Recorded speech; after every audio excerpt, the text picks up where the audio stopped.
Por eso es que el estado de hiperglicemia va a conllevar a unos diferentes elementos de compromiso, tanto cerebral, de cálculo, de la misma hidrogenaria, el intestino, la grasa, los de azúcar en el riñón, todos van a conllevar a producir concentraciones de glucosa que se van a elevar por la falta de manejo. Eso induce a pensar de que el problema de la glucosa es por la falta de una acción biológica de la insulina. Y los hipoglicemiantes orales, que son las tabletas que se dan como una indicación para la diabetes tipo 2 sobre todo, van a tener ese efecto de estimular la liberación de insulina. La insulina liberarse en una primera y segunda fase hacen que estos hipoglicemiantes liberen esas dos fases, sobre todo la primera, que sustituya pues la fisiología que falta en una célula beta alterada.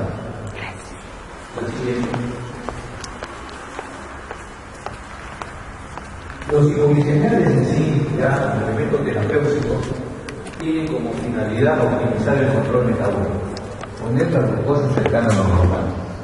Para eso se utilizan la familia de las biguanidas, ¿no? Que una de las representantes de la metformina, las sulfonilureas, el representante de la primepirida, las glitazonas, que ya han sido retiradas del mercado, que lo utilizan algunos especialistas, pero con mucho recato debido a sus efectos secundarios, las glinidas, que tienen efecto igual que las sulfonilureas, pero también son de una naturaleza muy inestable, por eso solo para especialistas, las incretinas, que son los inhibidores del BP4, que vienen a ser enzimas que colaboran con el estímulo propiamente de incrementar la concentración de lo que son hormonas gastrointestinales, GLP-1, el símil de glucao, o el GIP, que es el péptido insulinotrópico relacionado a la glucosa, ¿no?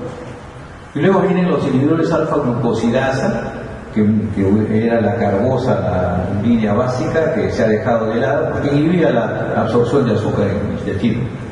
Y finalmente tenemos los inhibidores propiamente del CGLP. En las incretinas también hay sustancias similares que tienen acción sobre la célula beta, ¿no? Y esos son los GLP-1 análogos, que lo vamos a revisar después, ¿no? Así es.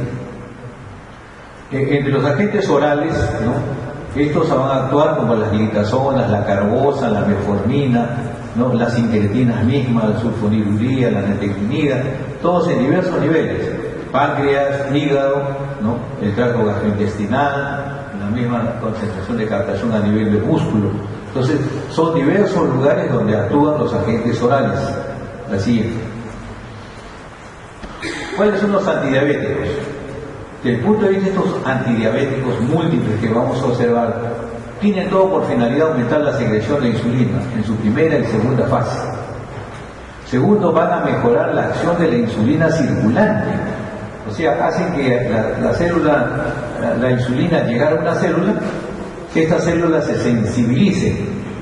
Por eso es que comienzan a haber mayor sensibilidad a la captación del azúcar, ¿no? Sigue. ¿Cuáles son los inhibidores de la alfa-glucosidasa? Fueron los primeros en aparecer hace ya más de 40 años.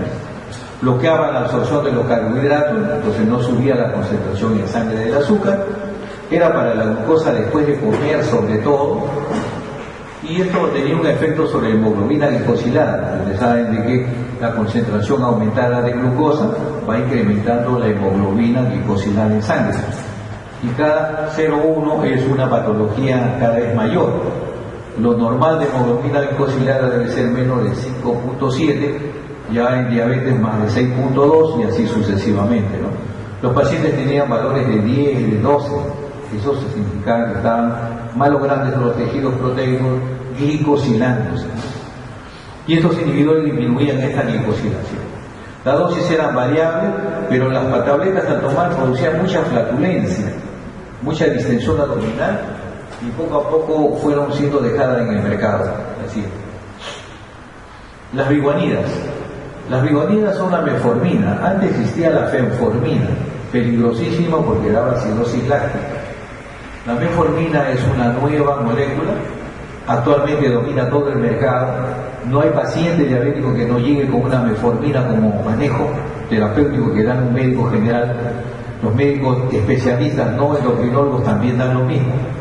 Y los pacientes vienen con la metformina porque produce disminución de la producción hepática de glucosa. O sea, va a bloquear primero que toda esa glucosa almacenada en el hígado regrese como glucosa en sangre, ¿no?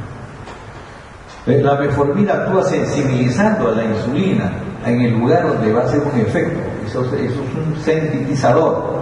Por esta sustancia se le dice un agente, ¿no?, que es un agente antihiperglicemiante, no antidiabético. Y cuando se toma en personas intolerantes, da muchas diarreas y náuseas. Por esa causa también muchas veces la sustancia los pacientes diabéticos la siguen tomando, pero bajan de peso, ¿no? A pesar de su efecto secundario, lo ayuda al paciente, ¿no? Y al final se ven algunos casos de acidosis láctica, pero son raros. Pero si uno continúa dándole a un paciente que tiene hipoxemia o tiene algún grado de anoxemia, se va a producir la acidosis láctica por uso de picuanil. La siguiente. La metformina, pues como ven ustedes ahí, nos va a disminuir la producción de azúcar por el hígado para inhibir la hiperglicemia, y a su vez hace de que capture más el incremento, ¿no?, de la captación de azúcar por el músculo. De esa manera va a frenar bien claro y va a sintetizar a las células a captar más azúcar. Y altera la secreción de insulina en el sentido de su sensibilidad, ¿no?, alteración de la misma secreción y sensibilidad de la insulina, ¿no? Así es. Esta es la metformina, ¿no? Se ve de que hay un efecto a nivel de insulina sérica, a pesar de que la glucosa se expande, ¿no? Así es. Muchos de los problemas que se daban hace tiempo con el uso de hipoglicemiantes es de que había una necesidad de encontrar un tratamiento adecuado, ya que se encontraba que frente a una hemoglobina glicosilada cada vez mayor, los daños microvasculares eran cada vez mayores. Igualmente los infartos eran mayores. Pero entonces, cuando se daba un tipo de tratamiento que disminuía la hemoglobina, se daba una opción de que ese paciente viviera mejor. Y cuando menos hemoglobina glicosilada tuviera, más plana sería el daño, ¿no?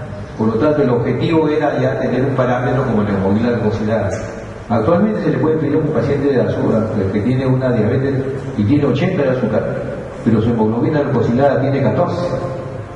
Entonces uno aparentemente dice el azúcar es normal, pero el paciente está siendo dañado porque ya el azúcar hizo la glicosilación proteica, ¿no? Este es el parámetro actual de control, la hemoglobina glicosilada para los diabéticos. La siguiente. La metformina pues reduce las complicaciones macrovasculares en los pacientes diabéticos demostrados con un tratamiento intensivo. Eso frente a solamente un tratamiento con sulfonilurea o insulina. ¿Qué significa? ¿Por qué es esto, no? Porque acá hay una sensibilidad de insulina para hacer efecto. En el otro caso, hay insulina en sí que produce distoxión. O sea, la misma insulina en manos extrañas es mala para el paciente. La insulina tiene que ser adaptada de acuerdo a un régimen especial que uno debe determinar para cada paciente. Cada paciente es diferente. Es como cuando ustedes se van a hacer un termo, todos son diferentes. No podemos usar el mismo termo. Entonces tienen que saber conocer a su paciente para dar a la insulina de acuerdo a su función de trabajo, a su gasto calórico, a su alimentación. La siguiente. Las sulfonilureas. En este caso, estas son, ¿no?, los productos que salieron de las sulfas, se derivaron por muchos años. Yo tuve oportunidad de utilizar la tolbutamida y la cloropropamida con mi maestro, el doctor Fausto Bernetti, y vi cómo se utilizaron, cómo se dejaron de lado la primera generación de ellas, ya no se utilizan. Luego vino la segunda generación, la glibenclamida, era la más representativa que hasta ahora se utiliza en el seguro social, pero que ya ha sido proscrita a nivel mundial, ya no se debe utilizar glibenclamida. Produce hipoglicemia, sobre todo en las noches, que son asintomáticos y el paciente está comenzando a tener hipoxia a nivel cardíaco, por eso que se mueren tanto de problemas cardiovasculares. La gliclazida la glipizida y la glimetrida son las únicas que están sobreviviendo por ahora. Sobre todo la gliclazida, que es para pacientes que tienen insuficiencia renal. La glipizida, que es un producto muy interesante porque maneja valores de azúcar sin fluctuación, o sea, disminuye la variabilidad del azúcar. Y la glimetrida porque tiene un efecto hipoglicemiante que hay que saber manejar con un cuadro de insuficiencia renal. Pero son los tres únicos que se utilizan en el mercado. Así es. Las dosis solo nos interesa de la glimetrida. Se puede empezar con dosis de un cuarto de tableta de 0,25, de 0,5, de 1 miligramo, 2 miligramos, 4 miligramos, 8 miligramos. Depende de la necesidad. Si ustedes optan por dosis así como están los libros, el paciente no es igual. El que tiene falla renal inmediatamente le da una hipoglicemia. El que tiene hipertensión arterial retiene más sodio aún y se puede dematizar. El que tiene accidente cerebrovascular hace factores de cambio de presión arterial y colabora más en daño cerebral. Por eso hay que tener una ubicuidad y manejo de cada una de estas sustancias. Las otras no son indicaciones actualmente. Siguiente. La sulfonilurea actúa pues porque esta sustancia va a inhibir los canales de potasio, ¿no? Y luego de eso va a permitir, ¿no?, de que haya un efecto mayor a la glucosa para que se libere los gránulos secretorios de insulina, libera insulina, ¿sí? Siempre hay un ambiente de glucosa, ¿no?, que es el elemento básico para la liberación de esta insulina. La siguiente. Igualmente, ¿no?, aquí la glimetrida facilita la translocación de las moléculas transportadoras. Eso ya es cuando la insulina llega a una célula y ahí hace que los transportadores de glucosa, los GLUTs, en este caso el GLU4 o el GLU2, en la membrana plasmática, permitan el ingreso del azúcar. Por eso que la insulina hace efecto para hacer que la glucosa ingrese dentro de la célula a través de sus transportadores. La glimetrida facilita esta translocación. Siguiente. Las glinidas. La nateglinida es una de las sustancias y ahora ya ha desaparecido también porque no hay en el mercado, son importados de Europa. De todas maneras, ven ustedes, estimulaban tempranamente la insulina, eran rápidas, muy rápidas, reversibles, no inducían a secreción prolongada, pero sí a secreciones rápidas, de tal manera que producían hipoglicemia. No, tienen acción dependiente de concentración de glucosa en sangre. Si la glucosa no estaba elevada en sangre, no actuaba. No inhibe la síntesis de proteína célula beta, es altamente específico, ¿no?, y restaura la fase temprana de secreción de insulina. Casi ese es el concepto de una sulfonilurea. Siempre actúan sobre la primera fase, no la segunda. Sí. La nateglinida acá en una monoterapia se puede observar, ¿no?, como rápidamente, ¿no?, hay un ajuste de dosis y hay una caída específicamente con nateglinida, ¿no?, frente a un placebo. El siguiente. Se restaura rápida la secreción de insulina, es una monoterapia asociada con dieta y se puede asociar a otras sustancias más. Aquí viene el concepto ya de que yo asocio, ya no me quedo solo con una monoterapia, ya voy dando una terapia de asociación, así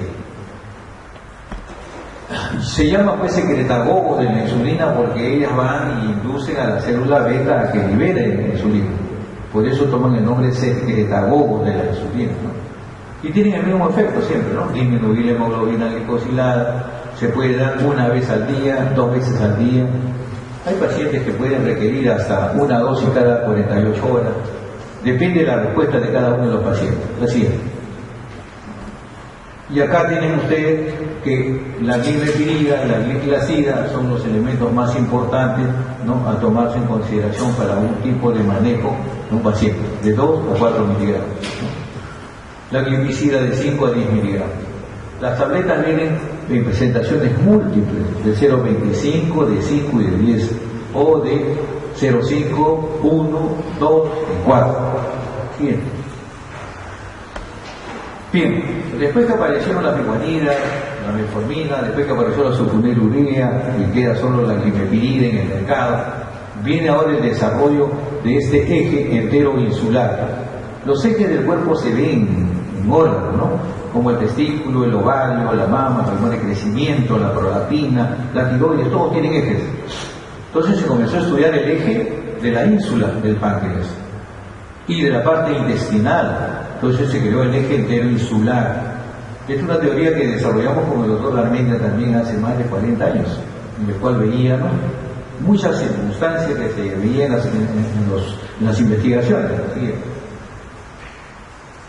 Y así era como si yo proyectaba azúcar e insulina acá y comenzaba a dar, ¿no?, específicamente azúcar, ¿no?, el azúcar subía rápidamente por vía endovenosa y esto por vía oral.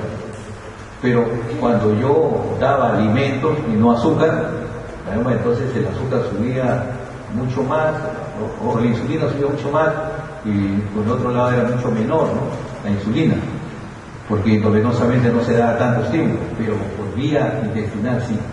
Hay algo en el intestino que determina que haya secreción a nivel de la célula pancreática. No es solamente el azúcar que va y llega y hace un estímulo, no.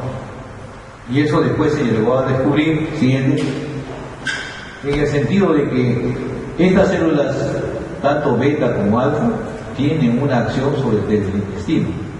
Hay una liberación de hormonas del intestino llamado incretinas. La incretina número 1 es el GLP, el símbolo de glucagón.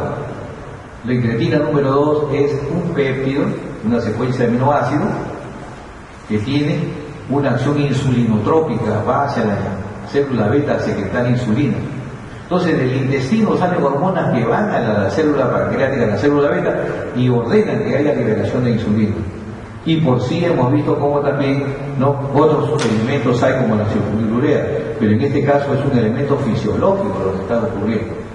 Y ahí va a haber la insulina aumentada y el glucagón disminuido, y la insulina aumenta la captación periférica cuando ya la insulina sale de la célula beta, ¿no?, para un buen control del azúcar en sangre. Así es.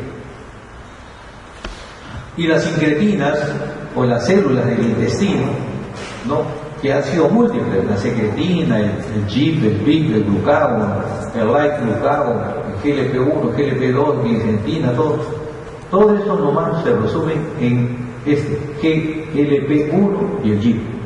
Son las únicas sustancias que van directamente en un medio de hiperglicemia a producir secreción de insulina en la célula beta. Por eso es que esas dos, GLP-1 y GIP, son considerados incretinas fisiológicas. ¿Sí? Entonces estas dos actúan en conjunto y ambas, uniéndose a receptores de la célula beta, van a producir liberación de calcio para que se produzca liberación de insulina. La siguiente. La terapia de incretina ya es diferente, es la explicación de la fisiología de la incretina. Ahora veamos las terapias. Tienen que haber especialmente inhibidores del EPP4. ¿No? El EPP4 es una enzima que agarra y bloquea totalmente, ¿no?, la acción propiamente de la incretina. Si yo lo bloqueo, entonces tengo más acción. Esa es la primera forma de ver la terapéutica. Y la segunda es, yo agarro y veo un agonista del receptor de GLP-1. Si yo tengo el receptor acá, y creo un agonista, puede entrar directamente y hace estímulo y libera insulina. Ya no tiene que ver nada con las otras partes, nada. Entonces se formó análogos humanos de GLP-1, a la mano está la liraglutida, y hay toda una serie de glutidas en el mercado actualmente en Europa. Y hay otras que son exenatida y lexentina. Lexenatida está acá, y hay una serie de otros más que son miméticos de GLP-1. Miren que los inhibidores son la sitaglitina, la saxaglitina, la vilaglitina, la lipaglitina, ¿no?, todas las gliptinas que uno ve en el mercado, ¿no? Entonces son una terapéutica fisiológica, una terapéutica más funcional que el emplear metformina y que emplear sulfonilurea. La siguiente. Las gliptinas como inhibidores. Aquí está la degradación rápida en minutos de la enzima de PP4, ¿no?, ahí está el inhibidor. Yo doy un inhibidor, bloqueo la enzima y hago que permanezcan más tiempo las acciones del GIP, ¿no? Eso es lo que tengo, mayor acción de GIP y GLP. La siguiente. Los análogos del GLP-1 ya son diferentes, ¿no? El GLP-1 en el tratamiento de diabetes estimula la expresión genética de la insulina, tiene efectos como el hormona de crecimiento a nivel de la célula beta, inhibe la apoptosis, demora el vaciamiento gástrico, inhibe la secreción bucal. Todos esos elementos son básicamente el mismo GLP, que es una hormona intestinal. Por eso es que pacientes que yo he revisado en ayunas tienen 80 de azúcar, le doy un vaso de agua y tienen después 110. Digo, ¿pero cómo? Es que se libera la insulina a través de ese elemento fisiológico. No tienen acción, es otra cosa, porque el síndrome de resistencia a la insulina ya es un concepto de diabetes. Así es. Esta es la estructura del GLP humano nativo y la liraglutida. Aquí se ve el GLP1 en contracción, así es. Acá está la liraglutida, igualito, semejante. O sea, ambos van a ir al mismo receptor. Así es. Aquí está la liraglutida, que muestra función retardada de tejido celular subcutáneo, se coloca en lo venoso, el subcutáneo, y va absorbiéndose lentamente. La siguiente. Bueno, el problema era pues obtener análogos más resistentes del DPP4 o análogos del GLP1 con vida media más larga, que a la larga poco a poco la ciencia lo está haciendo. Por eso que están viniendo de Europa cada vez más terapéuticas sofisticadas que cuestan mucho más caro, y que el Seguro Social no lo paga ni lo da, y que MINSA tampoco lo tiene, solamente de forma particular se trabaja con estos pacientes. Así es. Y esto es la interacción, ¿no? Como la hormona incretina tiene múltiples efectos fisiológicos que van a ir inclusive hasta cuidar el cerebro y el corazón, que son efectos plegotrópicos de todas estas sustancias. Así es. Hay múltiples otros efectos mayores que conllevan, como decíamos, el cerebro y el corazón, y a la parte del vaciado gástrico. Vean ustedes cómo se conlleva ya un equilibrio. Por eso que del estómago se pasa a un problema de accidente cerebrovascular y a problemas cardiovasculares. Así es. La etapa combinada era dar los inhibidores del FP4 más una metformina, porque este es un sensibilizador periférico y este es un inhibidor fisiológico de la insulina. Ambos es una terapia adecuada. Sigue. Otra terapia es que yo empleé un análogo de GLP1 con metformina, que es otro tipo de terapia. Otras son la sulfonilurea y metformina, contraindicado, eso no se debe dar.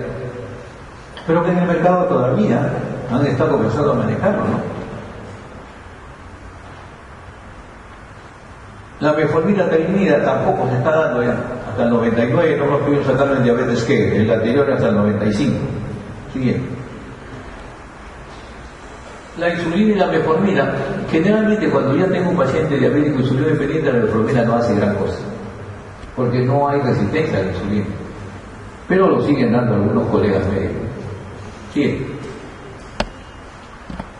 Igualmente sobre el efecto combinado hay una tendencia en los que son inicialmente que tienen grasa. Siguiente. Las metas en sí, es cierto, para varios hay diversas clasificaciones de la International Federation, la Asociación Diabética Americana, la Asociación Latinoamericana, el ACE mismo en Norteamérica, pero nosotros cambiamos estos datos. La glucosa debe ser menos de 100, la postprandial menos de 120, la hemoglobina glucosilada menos de 5.7. Cuando ustedes se encuentren 6,5, ese paciente sigue sufriendo la diabetes. Solo que la diabetes se camina a 1000 km por hora, ahora está caminando a 100, pero sigue caminando. El asunto es pararla. Sigue. Y lógicamente aquí diría, ¿no? Los valores objetivos para nosotros como parámetros sería 5,7, 100, una presión de 130,85, un LDL menos de 100, un HDL en hombres mayor de 40, en mujeres mayor de 50, triglicéridos menos de 50 y una microglobina de 30 microgramos por miligramo de creatinina, ¿no? Son parámetros como objetivo del manejo del tratamiento de la diabetes con hipoglicemiantes orales. Así es. Bien, pásame ahora. ¿Alguna pregunta sobre hipoglicemiante oral? No les he traído lo último que ha aparecido en el mercado, que son los inhibidores, ¿no?, del transportador de la glucosa a nivel renal, que son los SGLT1 o T2. Ellos ustedes ven cómo el azúcar viene hasta el riñón, en la cápsula de Bowman pasan, con sobre la base de 180 miligramos, inmediatamente se absorbe el azúcar y nunca aparece azúcar en orina. Pero cuando pasa esa concentración, sí. Entonces ahora bloqueado totalmente toda la bomba sodio-potasio que recoge el transportador de glucosa y hace que aparezca glucosa en la orina por mayor. Así va comenzando a disminuir la concentración de glucosa en sangre por esa inhibición. Los estudios están recién apareciendo, ya se está dando en el mercado. Bien. Bueno, este es mi hospital. Y en un ratito, este es mi hospital como se ve, ¿no? Desde el jardín hacia afuera, ¿no? Que es muy interesante verlo. La siguiente. Seguimos. En un congreso que asistí en Alemania, en Berlín, sobre cuál era la terapéutica de la diabetes actualizada, se discutían dos cosas. ¿Empleo una tableta o le doy insulina al paciente? Y todos los en esa fecha concordaron en una sola dosis, insulina, no tabletas. Sabiendo dar la insulina, el paciente debe recuperarse inmediatamente. Pero, lógicamente, que los que defendían las tabletas ya han abocado a esta parte fisiológica que no son las incretinas, que han dado un vuelco últimamente a estas acciones. Y creemos que en el mercado estas son las que van a predominar junto con la insulina. Insulina deben aprender a utilizarlo todos, porque salva al paciente. Cambia la trayectoria de una cetosis diabética, previene una cetoacidosis diabética o da tiempo a que el paciente pueda no llegar al coma.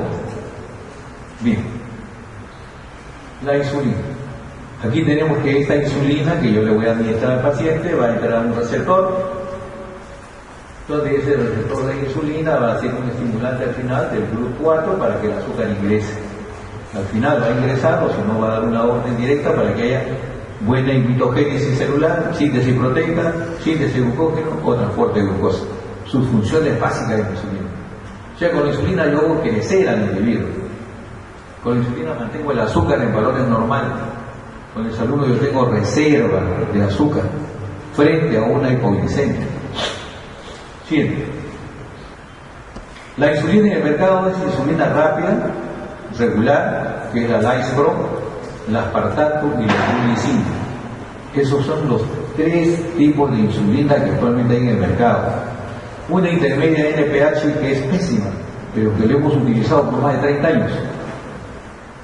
Actualmente algunas escuelas utilizan 2 dosis, 3 dosis, otros hasta 4 dosis de insulina. Es una barbaridad de insulina que después se ve como un cuadro de síndrome de hiperinsulinemia, porque la insulina sobrecargada también tiene sus acciones.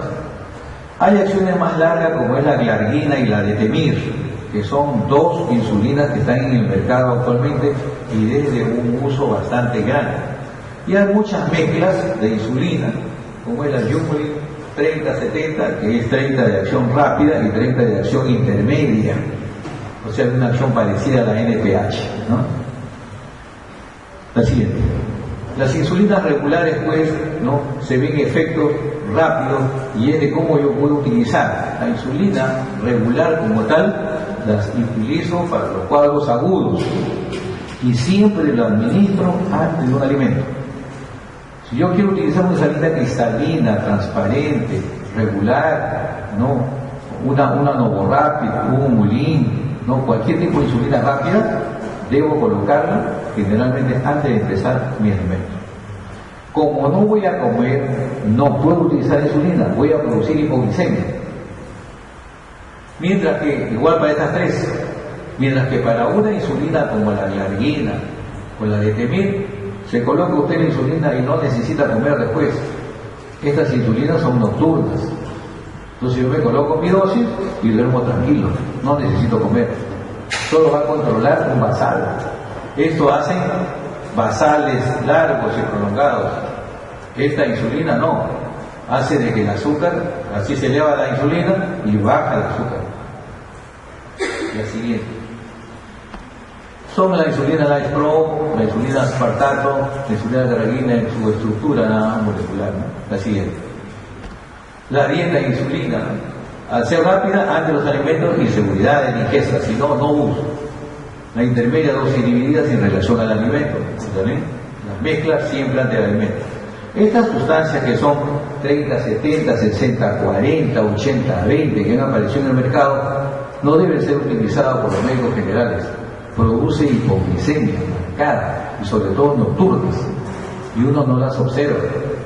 Pero cuando ven lo que yo he visto antes, en la sala Santo Toribio, un paciente que estaba caminando tranquilo, el interno le puso una dosis que consultó al azar, y después lo vi, le celebraba al paciente, me llevó a la gran reflexión, que no se puede dar lo que uno le dice.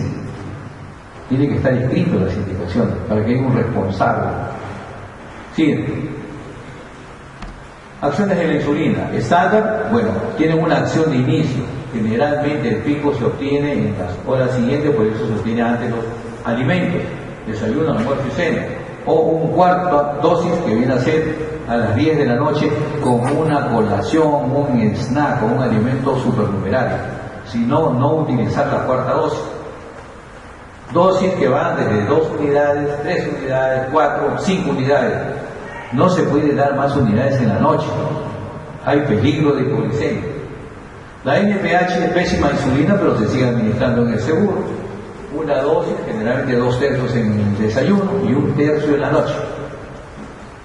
Y los análogos, Life Pro, aspartato, ¿no?, que se dan, son de una duración corta, corrección de acción rápida, y la grelina sí de acción prolongada, ¿no? Estas dosis son variables. En la insulina rápida, dosis pequeñas hasta llegar a controlar al paciente. En la insulina glargina, dosis establecidas, 7 unidades, 10 unidades, 15 unidades, de acuerdo a cada respuesta. Nadie le dice a usted que van a ser buenos médicos si la glucosa la ponen en 24 horas en valores normales.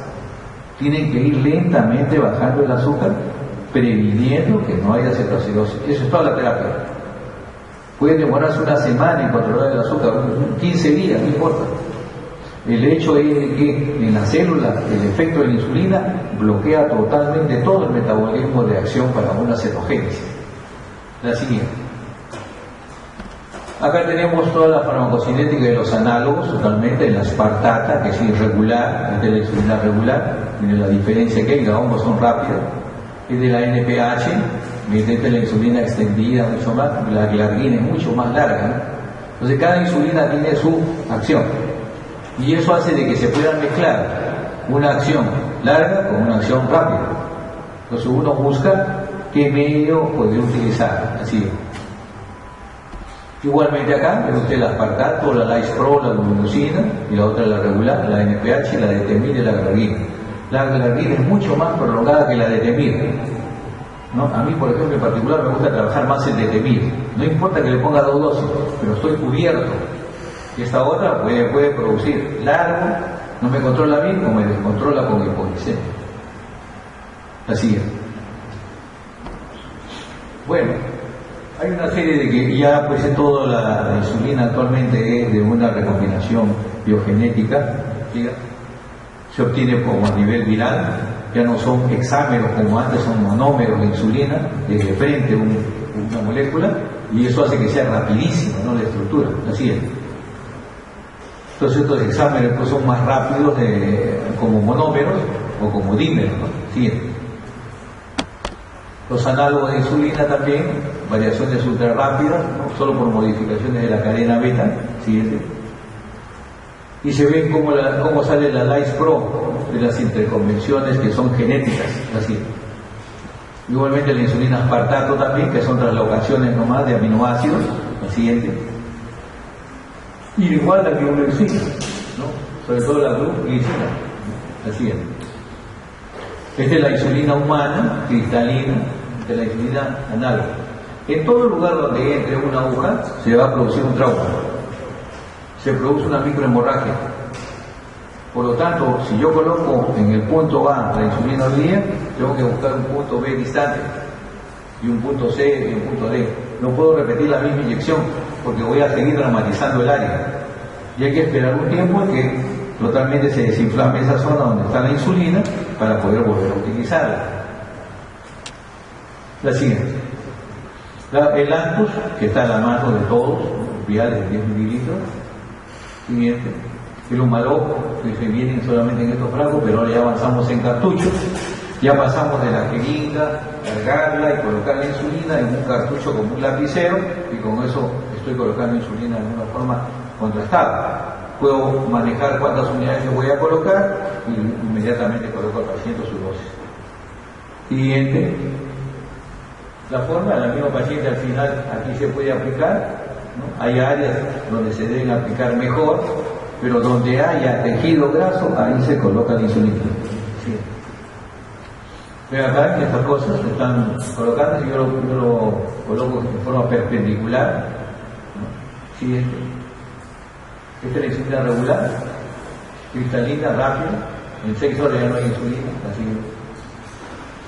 El Life Pro también, primer análogo recombinante, tiene tiempos, pero la duración siempre es de 6 horas, la siguiente. La Life Pro también, todas producen menos hipoglicemia. En este caso, sí es interesante porque el Humalog lo empleamos cuando hay patología hepática. Yo no llamo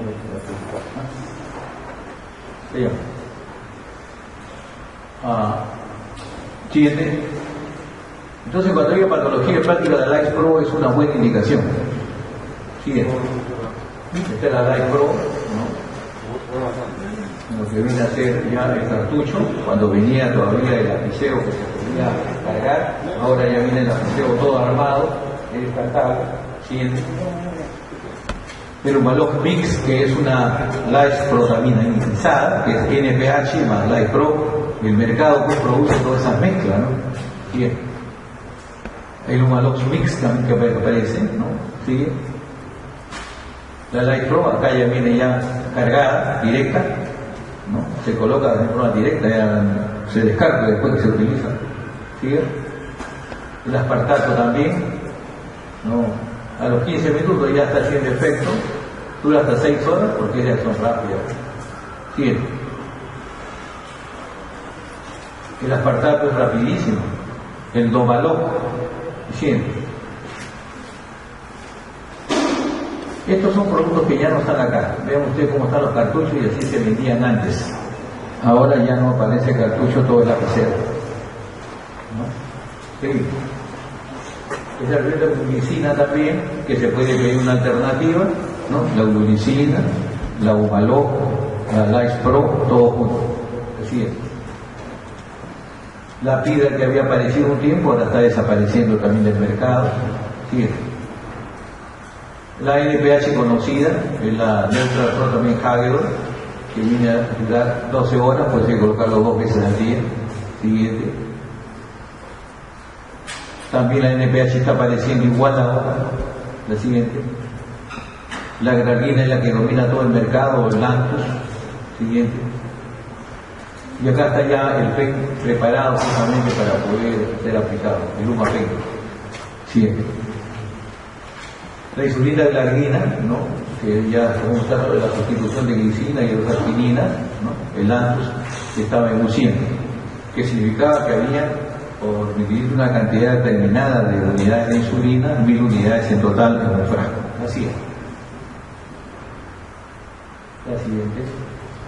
Bueno, siempre que se utilice glargina y se va a cambiar por un esquema como el paciente utilizar NPH, se tiene en cuenta estas medidas, ¿no? Yo puedo cambiar otra insulina y le puedo producir una hipoglicemia al paciente o una hiperglicemia. Depende de las concentraciones, siempre hay que tener más o menos diferencia de un 20%, ¿no? Listo, la siguiente.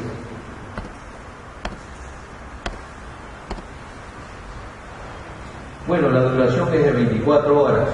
Es más lenta su absorción, por eso dura más tiempo en sangre. La siguiente. Los objetivos de tratamiento eran estos, para esos tiempos, ¿no? Pero eso se va reajustando. Y lo hacemos así, ¿no? En todas las guías voy a encontrar, ¿verdad? En Estados Unidos hay un concepto, ¿no? 7 hours, ¿no? Por debajo de 7. Pero hay muchos pacientes que tienen problemas cardíacos. Poco a poco lo están ajustando, ahora dicen por debajo de 6,5. Pero hemos visto que de 5 a 7 a 6,2 es la prediabetes, y la prediabetes empata igual que la diabetes. Por eso que tenemos que ir avisorando que por debajo de 5 o 7 sería la hemoglobina glicosilada. Sigue. Y este es un régimen en el cual yo puedo utilizar una insulina regular, ¿no? una insulina regular, ¿no? Con una insulina intermedia, ¿no? Dosis casi que van de la mano con un análogo de insulina, ¿no? La siguiente. Acá son régimen, ¿no?, de insulina rápida y una sola toda la noche, ¿no? Siguiendo. Acá son bolos y en la noche una basal, una infusión. Es otro régimen, otro esquema. La siguiente. Entonces, el perfil es, siempre que yo quiero controlar mi terapéutica, una vez a la semana. Ahí lo controlo. No saco nada con pedir todos los días azúcar en la mañana, basal. Pero un solo día le pido la basal, antes del almuerzo, antes de la cena y antes de dormir, y me doy cuenta cuál es el perfil del día. Y eso me dice en qué momento voy a ajustar mi insulina, sea intermedia o sea rápida. Así es. Este es el Lumapén Ergo. Siguiente. ¿Cómo está constituido? La siguiente. Y este es un hospital de otra manera. Muy bien. Esto es lo que le puedo informar acerca de la insulina.